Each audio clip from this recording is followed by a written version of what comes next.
দেশের ৭৮তম স্বাধীনতা দিবসকে সামনে রেখে শিল্পাঞ্চল সহ সমগ্র দেশবাসীকে শুভেচ্ছা জানানোর পাশাপাশি বেশ কিছু গঠনমূলক প্রশ্নোত্তরে আজ এসবিএন এর ক্যামেরায় মুখোমুখি আসানসোল পৌর নিগমের বড় চেয়ারম্যান তথা কাউন্সিলর দেবাশিস সরকার।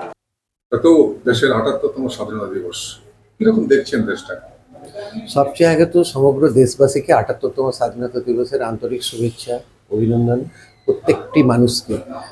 এবং ভারতবর্ষ নিশ্চয়ই খুব ভালোভাবে চলছে, কেন এখন সমগ্র পৃথিবীর বিশ্বের যে অবস্থা তার তুলনায় ভারতবর্ষের অবস্থা অনেক ভালো। ভারতবর্ষের মান অনেক উঁচু, কেন পার্টিকুলারলি এশিয়ায় যা অবস্থা তাতে আপনারা দেখতেই পাচ্ছেন কোনো দেশে মানে গণতন্ত্রের যে ব্যাপারটা সেটা কিন্তু আস্তে আস্তে শেষ হয়ে আসছে, কিন্তু ভারতবর্ষে সেটা নেই, এখন এখানে রয়েছে সব কিছু ঠিকঠাক জায়গায়। যেটা জন্মলগ্ন থেকে একটা অভিশাপ বলুন, লজ্জা বলুন, এখন আমরা শেষ করতে পারি না। সাম্প্রদায়িক সম্প্রীতি বীজটা সাম্প্রদায়িক বীজটা যেন বপন করা হয়েছে, কখনো কখনো সেটা আবার আগ্নেয়গিরির মতো লাভা ছড়িয়ে পড়ছে।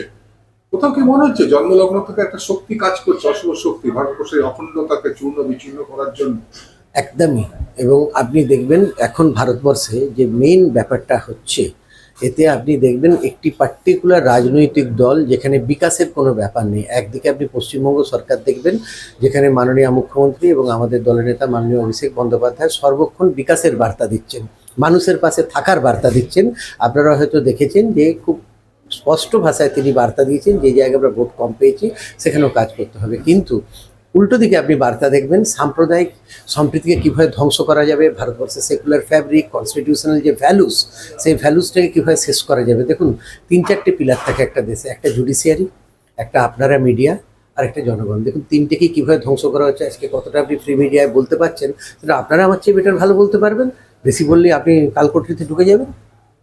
সর্বশেষ আপনাকে প্রশ্ন যুব সমাজকে নিয়ে বলি, আপনি যুব সমাজকে প্রতিনিধিত্ব করেছেন একটা সময়, খুব সংকটে রয়েছেন তারা। দেশীয় অর্থনীতির যে অবস্থা, কর্পোরেটগুলোর অবস্থা ধুঁকছে, কর্পোরেট রাষ্ট্রায়ত্ত সংস্থা তো একদম কার্যত বেসরকারীকরণ নিলগ্নীকরণ হয়ে খুব বাজে অবস্থায় রয়েছে, এবং কর্পোরেট সংস্থায় মিনিমাম বেতন 20-25 অ্যাভারেজ।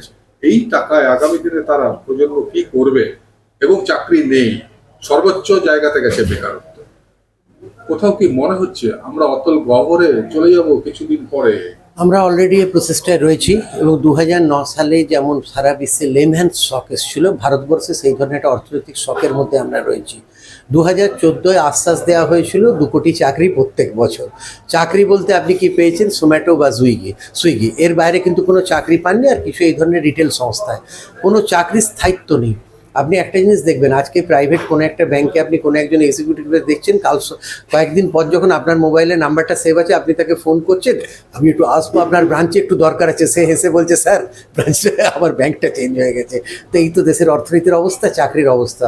যুব সমাজ কেন, প্রত্যেক সমাজের মানুষ আজকে যারা রিটায়ার্ড তাদের কথা কেউ ভাবে না, কেন তারা আজকে কেন্দ্র সরকার কোনো রকম তাদের কথা নিয়ে ভাবে না, কেন দেখুন সিনিয়র সিটিজেনদের জন্য তারা কোনো কিছু করেনি, কিন্তু আমাদের সরকার একটা তাদের সাম্মানিক পেনশন চালু করতে পেরেছে।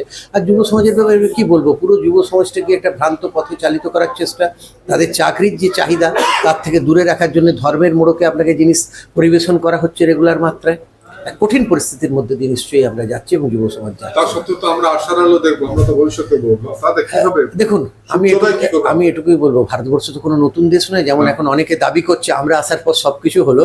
ভারতবর্ষ 10,000 বছরের দেশ। আজকে পৃথিবীর এমন অনেক দেশ পথ চলা শুরু করে যাদের আঙুল ধরে চলা শিখিয়েছে। এবং রইল স্বাধীনতার যে 78 বছরের ইতিহাস, আমরা জিরো নিয়ে শুরু করেছিলাম। ওএনজিসি হয়েছে, সেল হয়েছে, ভেল হয়েছে, বিগত 10 বছরে কিছু হয়নি, কিন্তু তার আগে অনেক কিছু হয়েছে একটা টাইমে। তো সেই জন্য নিশ্চয়ই আশার আলো আমাদের দেখতে হবে, আমরা ঘুরে দাঁড়াবো এর থেকে। Lifeline Multi-Speciality Hospital boasts 500 beds across 160,000 square feet of build-up, featuring 7 advanced operating theatres, a digital cath lab, a state-of-the-art emergency and trauma unit, and a next-generation 3D MRI amongst a comprehensive basket of services. Renowned super specialists from premier institutes deliver top-tier care, supported by digitalized integrated healthcare for seamless coordination. Lifeline prioritizes innovation and patient centricity, ensuring comprehensive top-class services.